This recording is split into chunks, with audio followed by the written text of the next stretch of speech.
안녕하세요.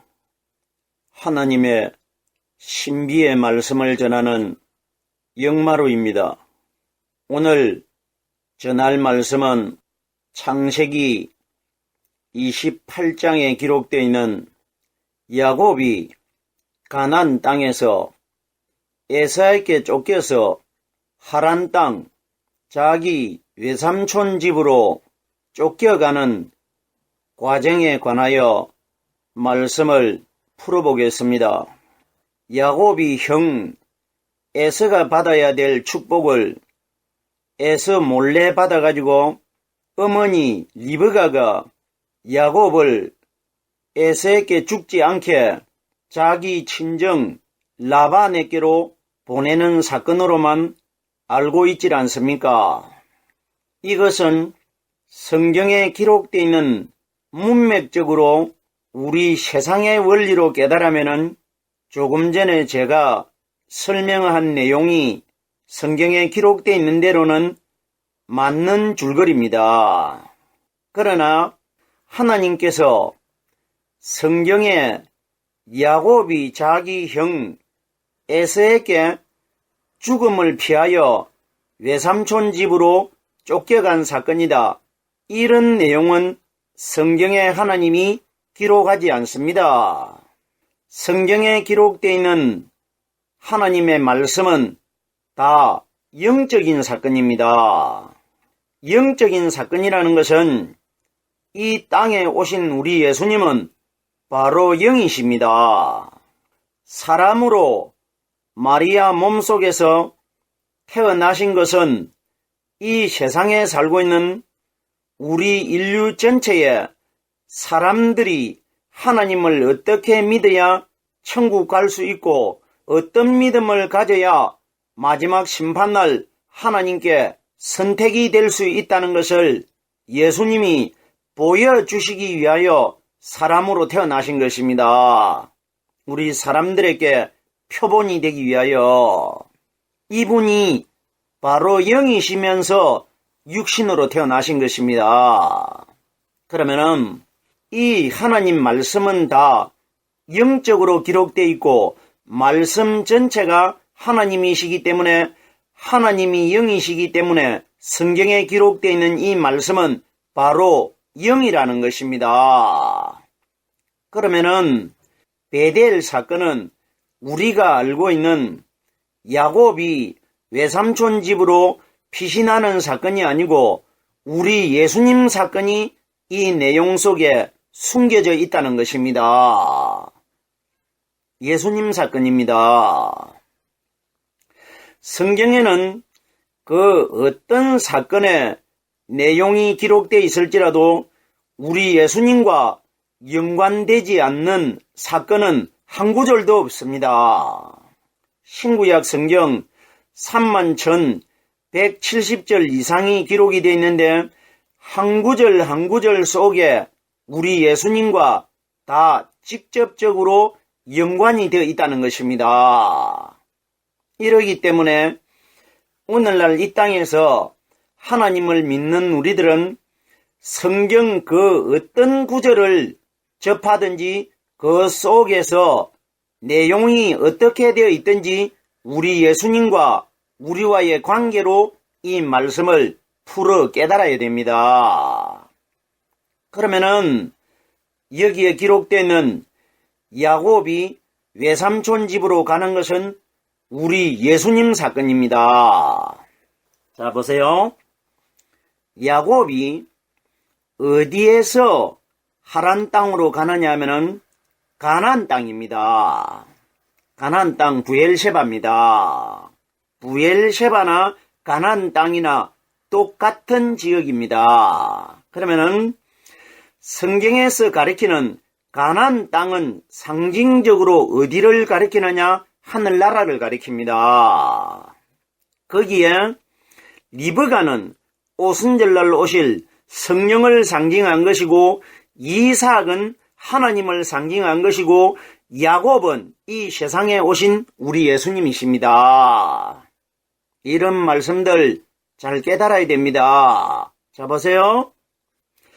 아버지 하나님의 축복을 에서가 받지 못하고 야곱이 받은 것은 야곱은 두 번째 아들이고 쌍둥이입니다. 태어나기는 에서가 먼저 태어났는데 하나님이 축복을 하고 하나님이 쓰신 사람은 야곱입니다. 이건 무슨 이야기냐? 우리 예수님이 율법에서 마리아 몸속에서 상징적으로 부활하신 그리스도보다 먼저 태어나셨습니다. 그러면 에서는 율법의 마리아 몸속에서 태어나신 율법의 예수님을 가리킨 것이고 야곱은 무덤 속에서 부활하신 그리스도를 가리킨 것입니다. 무슨 말씀인지 깨달아지셔야 됩니다. 그럼 보세요. 율법의 예수님은 하나님이 버렸었습니다. 십자가에 매달아가지고 버렸습니다. 왜? 죄를 짊어지고 있기 때문에. 이러기 때문에 이삭은 하나님의 상징입니다. 에서에게는 축복을 주지 않고 에서는 버려버리고 두 번째 태어난 야곱에게 자기의 축복을 줍니다. 이건 뭐냐? 무덤 속에 부활하실 성령 그리스도에게 하나님의 성령의 축복을 주실 것이라 이 원리라 말입니다. 자, 그럼 보세요. 우리 예수님께서 이 땅에 초림으로 오실 때에 요한복음에 보면은 나는 내 아버지의 것을 다 가지고 이 땅에 오셨다고 여러 번 말씀하셨습니다. 내 안에 가지고 있는 것이 아버지의 것이고 아버지의 것이 다 내 것이라고 말씀하셨고 나와 아버지는 하나라고 여러 번 말씀하셨습니다. 이것이 뭐냐? 야곱이 이삭 아버지에게 아버지가 가지고 있는 축복을 다 받아가지고 하란 땅으로 갑니다. 하란이 어디냐? 이 세상입니다. 가나안 땅, 하늘나라가 되는 하늘나라에서 우리 예수님께서 아버지 하나님의 것을 성령을 다 가지고 이 세상으로 오시는 것입니다. 무슨 말씀인지 깨달아지셔야 됩니다. 에서에게 죽지 않기 위해서 외삼촌 집으로 피해갔다. 이건 사람의 생각입니다. 환경적인 생각입니다. 성경은 환경적으로는 하나도 풀어지는 구절이 없습니다.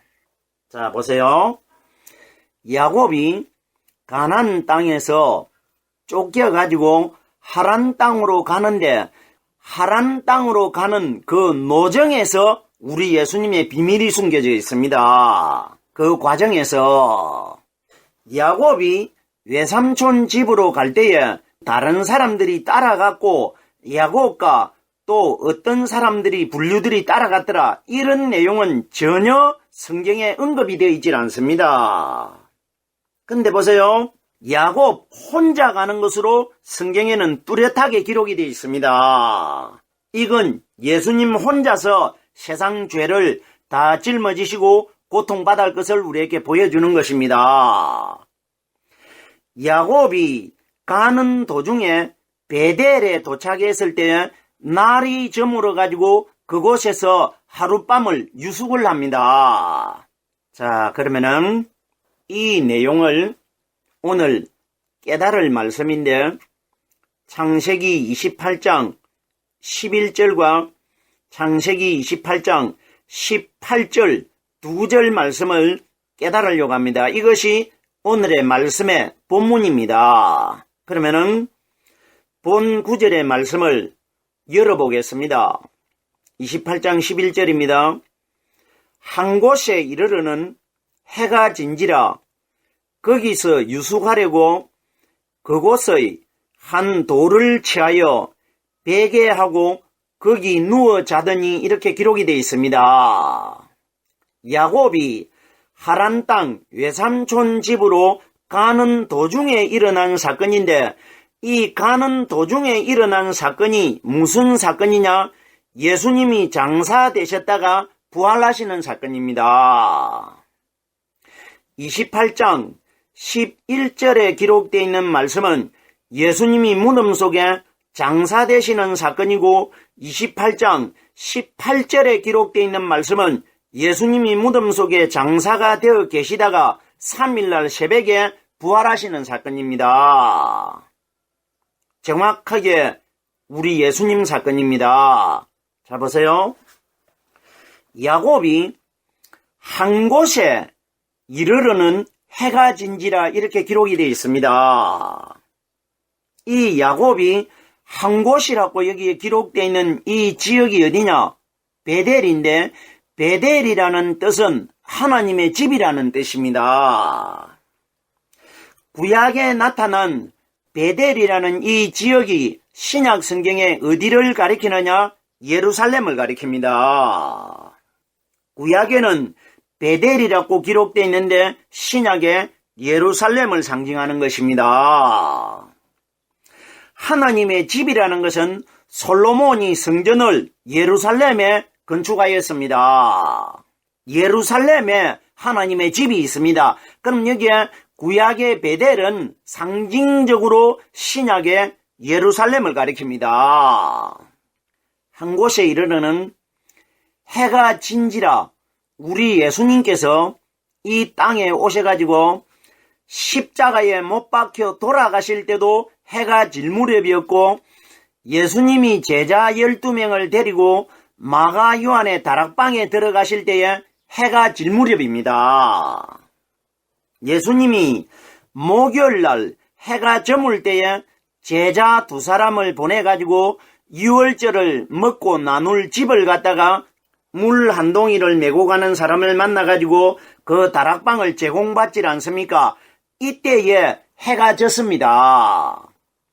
그럼 여기에 해가 진지라 하는 것은 우리 예수님이 무덤 속에 장사되는 사건입니다.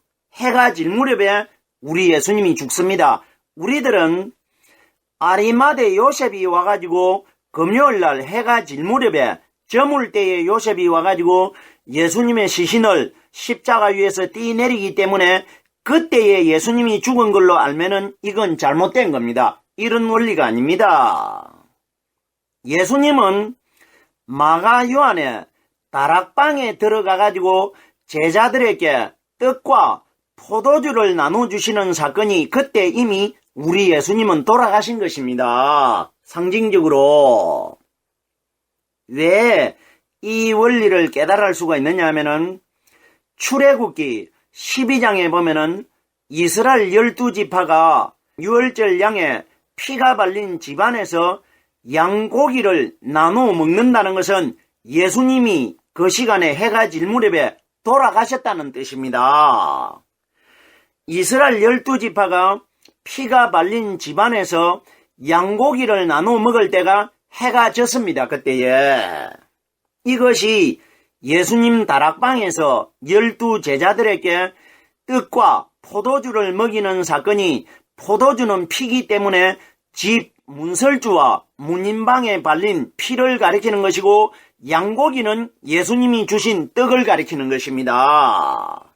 유월절 양이 이미 해가 질 무렵에 죽었기 때문에 우리 예수님이 해가 질 무렵에 다락방에 들어가실 때 예수님은 상징적으로 이미 돌아가신 것입니다. 이것이 한 곳에 이르러는 해가 진지라 야곱이 도착한 해가 진 이 지역이 어디냐? 예루살렘입니다. 상징적으로. 성경은 다 우리 예수님이 기준되어 있는 것이지 야곱은 그림자일 뿐입니다. 야곱을 통해서 신약 시대에 우리 예수님에게 일어날 사건을 하나님이 미리 기록해 두신 것입니다. 야곱이 거기서 유숙하려고 거기는 예루살렘에 아리마대 요셉이 파놓았던 무덤을 가리킵니다. 어둠의 무덤을 가리킵니다. 거기서 유숙한다는 것은 잔다는 뜻입니다. 우리 예수님께서 이 땅에 오셔가지고 죽은 세 사람을 살려낼 때에 항상 그 사람들은 죽은 것이 아니라 자고 있다고 말씀하셨습니다. 야이로의 딸을 소녀가 죽은 것이 아니라 자느니라 이렇게 말씀하셨고 나인성 과부의 아들을 살릴 때도 청년아 일어나라는 것은 자고 있다는 것입니다. 그리고 죽은 지 나흘이 된 나사로를 불러낼 때도 나사로야 나오너라 하는 것은 자고 있는데 깨우는 것입니다. 그러면 이 세 사람이 기록되어 있다는 것은 세 사람은 3일 만에 예수님이 이렇게 죽어 자고 있다가 살아날 것을 미리 보여준 사건입니다. 그럼 여기에 야곱이 거기서 유숙하려고 하는 것은 예수님께서 예루살렘 동산에서 유숙하실 것을 기록하신 것입니다. 그곳에 한 돌을 취하여, 그곳은 예루살렘이고 한 돌은 우리 예수 그리스도를 가리킵니다. 시편에도 기록되어 있고 예수님이 이 땅에 오셔가지고도 많이 인용을 하셨고 신약 성경에도 돌이 예수님이라는 것이 많이 기록되어 있습니다. 건축자의 버린 돌이 모퉁이의 머릿돌이 된다는 말씀을 너희가 읽지 못하였느냐? 예수님이 이 말씀을 하셨는데 건축자의 버린 돌은 십자가에 못 박혀 돌아가신 율법의 예수님이고 모퉁이의 머릿돌은 부활하신 그리스도입니다. 베드로전서 5장 2절에 보면은 보배로운 산돌이라고 우리 예수님을 소개하고 있습니다. 그럼 여기에 그곳에 한 돌을 취하여 하는 것은 장사 되신 우리 예수님이십니다. 그곳은 예루살렘이고 한 돌은 한 분 하나님이신 우리 예수님을 한 돌이라고 합니다. 우리 예수님은 바위 돌 속에 장사되셨습니다. 야곱이 어둠 속에 자고 있는 것은 우리 예수님이 어두운 무덤 바위 굴 속에서 잠들어 있는 것을 미리 보여주는 사건입니다. 그럼 여기에 야곱이 베고 자는 돌은 장사 되신 우리 예수님, 율법의 예수님을 가리키는 것입니다. 한 돌을 취하여 하는 것은 오늘날 이 땅에서 하나님을 믿는 우리 신앙인들은 반드시 예수 그리스도의 성령의 말씀을 다 취해야 되는 겁니다. 예수는 율법을 가리킵니다. 여기에 야곱이 베고 자는 베개의 돌은 율법의 예수님이고 돌이 일어선 것은 복음의 그리스도입니다. 자, 그곳에 한 돌을 취하여 이 세상에 죽었다가 살아나는 사람은 무덤 바위 굴 속에서 돌 속에서 부활하신 그리스도 한 분밖에 없습니다. 우리는 반드시 죽었다가 살아나신 예수 그리스도의 말씀을 우리 마음속에 취하여 가져야 됩니다. 보세요. 우리 하나님을 가리켜 사무엘 하나 시편에 보면은 여호와는 우리의 반석이시고 여호와는 우리의 바위라고 말합니다. 그러면 그 아리마대 요셉이 파놓은 바위 굴 속에서 태어나신 우리 예수님은 하나님이 바위고 하나님이 반석이시기 때문에 그럼 그 속에서 태어난 우리 예수 그리스도도 분명하게 바위고 반석이라는 것입니다. 이러기 때문에 고린도전서 10장 4절에 보면은 신령한 반석은 곧 그리스도라. 예수가 아니고 무덤 속에 부활하신 분이 그리스도입니다. 그러면 부활해서 다시 살아나신 그분이 반석이라는 겁니다. 그곳에 한 돌을 취하여 베개하고 베개는 야곱이 베고 잤습니다. 그러면 돌이 누워 있습니다. 이건 뭐냐? 바위 돌 속에 잠들어 있는 죽어 장사되어 있는 우리 예수님을 가리킵니다. 거기 누워 자더니 정확하게 예수님께서 흰 세마포에 쌓여가지고 무덤 속에 3일 동안 누워 잠자고 있는 겁니다. 야곱이 자고 있는 곳은 캄캄한 밤입니다. 이것이 뭐냐? 예수님이 무덤 속에 캄캄한 곳에 입구에 돌이 가려져 가지고 캄캄한 곳에서 누워 잠자고 있는 겁니다.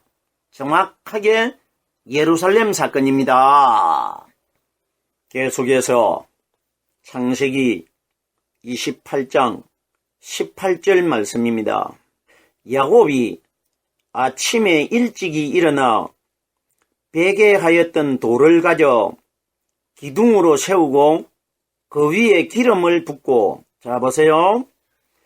위에 28장 11절에 기록되어 있는 말씀은 율법의 장사 되신 우리 예수님의 사건이고, 28장 18절에 기록되어 있는 말씀은 복음에 부활하신 그리스도 사건이 정확하다는 것입니다. 야곱이 아침에 일찍이 일어나, 야곱은 이 세상에 오실 우리 예수님의 그림자입니다. 아침에 일찍이 일어났다는 것은 저녁에 돌아가신 예수님이 아침에 일찍이 부활하신 것을 미리 기록해 두신 것입니다. 오실 우리 예수님의 사건을 창세기에 하나님이 미리 기록해 두셨는데 유대의 율법자들이 이걸 우리 예수님 사건인 걸 모릅니다. 왜 모르느냐? 성령을 받지 않았기 때문에. 그러면은 오늘날 이 땅에서 신앙생활을 하는 사람들, 신앙인들 중에 성령을 받지 못하면은 구약에 성령이 오기 전에 유대인들처럼 예수를 깨달을 수 없다는 것입니다. 야곱이 아침에 일찍이 일어나 베개 하였던 돌을 가져 기둥으로 세우고, 자 보세요. 하나의 돌은, 저녁에 들어갔던 돌은 누워 있었고 아침에 돌은 일어섭니다. 이건 뭐냐? 저녁에 무덤 속에 장사되셨던 율법의 예수님이 이른 아침 새벽에 일어날 것이라, 이 원리라 말입니다. 돌이 두 가지가 아닙니까? 한 가지는 누워있는 돌이고 한 가지는 일어서는 돌 아닙니까? 그러면 누워있는 돌은 율법의 예수님이고 일어서는 돌은 복음의 그리스도라 말입니다. 우리가 정확하게 이 원리를 깨달아야 됩니다. 이러기 때문에 고린도전서 10장 4절에 신령한 반석이라는 것은 무덤 속에서 신령한 하나님의 몸으로 성령 세례를 받고 부활하신 그리스도를 신령한 반석이라고 합니다. 그리스도는 일어서신 돌이고 예수는 누워 장사되어 있는 돌입니다. 봐, 이 굴 속에 베개하였던 돌을 가져 기둥으로 세우고, 기둥은 예수 그리스도를 가리킵니다. 구약 성경에 불기둥과 구름 기둥이 기록되어 있는데 기둥은 부활하신 그리스도를 가리킵니다. 베개하였던 돌을 가져 기둥으로 세우고, 세웠다는 것은 누워 죽어있던 육신의 예수님이 3일날 신령한 하나님의 몸으로 일어서는 것입니다. 그럼 보세요. 기둥으로 돌을 세우고 그 위에 기름을 붓고, 기름이 뭐냐? 성령 세례입니다. 예수님께서 무덤 속에서 기름 부음에 성령을 받고 일어서는 것입니다. 구약시대 때에 왕이나 선지자나 제사장들에게 머리에 기름을 붓습니다. 이건 누구의 그림자냐? 신약시대에 무덤 속에 예수님이 무덤 입구가 돌로 가려져 있기 때문에 그 안에서 일어나는 상황을 아무도 볼 수가 없기 때문에 하나님이 구약 성경에 제사장이나 선지자나 왕 머리에다가 기름을 부어가지고 왕으로 삼고 제사장으로 삼고 선지자로 삼은 것은 이 삼중 직분은 무덤 속에서 부활하실 그리스도를 선지자라고 하고 제사장이라고 하고 왕이라고 하는 겁니다. 부활하실 예수 그리스도의 그림자입니다. 가나안 땅에서 하란 땅으로 가는 도중에 베델에서 일어난 사건은 우리 예수님께서 이 땅에 오셔가지고 예루살렘에서 일어날 사건을 미리 야곱을 통해서 하나님이 구약 성경 창세기에 이미 기록해 두신 것입니다. 이미 이 내용이 예수님이 이 땅에 오셔가지고 죽어가지고 살아날 것이라는 사건이 생생하게 기록이 되어 있는데도 오순절 성령이 오기 전까지 유대인들이 아무도 이 내용을 깨달을 수 없었단 말입니다. 왜 깨달을 수가 없느냐? 오순절 성령이 아직 오시질 않았기 때문에. 그럼 우리들에게 무엇을 암시하고 있습니까? 이 땅에 하나님을 믿는 신앙인들은 오순절날 이 땅에 임하신 성령을 받지 않고는 성경에 기록되어 있는 하나님의 말씀을 예수 그리스도로 아무도 깨달을 자가 없다는 것을 우리에게 가르쳐주고 있는 겁니다. 오늘은 야곱이 가나안 땅에서 하란 땅으로 가는 도중에 베델에서 일어난 사건을 우리 예수님과 연결시켜서 깨달아 보았습니다. 오늘은 여기까지만 하겠습니다.